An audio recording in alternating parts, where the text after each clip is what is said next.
Una po sa ating mga balita, nananatili pong nakaalerto ang pambansang pulisya para sa bispiras at mismong bagong taon. Ayon po sa PNP, pinaigting pa ang inilatag na seguridad para tiyakin ang kaligtasan ng mga mamamayan. Kaugnay po nito, hinikayat naman ng PNP ang publiko na maging mapagmatiyag sa paligid, partikular na po sa may mga kakilalang may baril.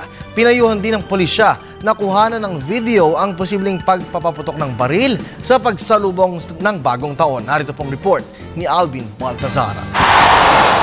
Hiningi ng pamunuan ng PNP ang pakikiisa ng publiko para mapigilan ang anumang insidente ng casualty na may kaugnayan sa indiscriminate firing. Sa harap na rin ito ng naiulat na 5 individual na ang nabibiktima ng ligaw na bala mula Disyembre 16. Maswerteng wala namang nasawi sa nabanggit na bilang ng mga nabiktima ng stray bullet. Merong isa sa Iloilo City, meron isa sa Itugon, Benguet, at meron din sa Naga City. So far, 5 itong mga naitala nating victims ng stray bullet at lahat ito ay injured.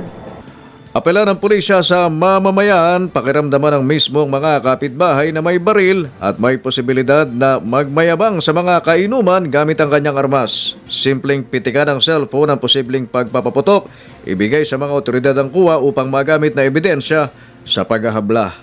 Sa ating mga kapitbahay ay kailangan magmanman na tayo o kundi man, alam naman natin na ang isa't isa ay medyo sasabihin na natin mayroon ding pangamba. But again, kung may pangamba kayo, kunan nyo na lang ng picture, o kunan nyo sa cellphone, o anong gamit man lang na gadget, ipadala nyo sa amin, makakatulong po ito sa ating pag-iimbestiga.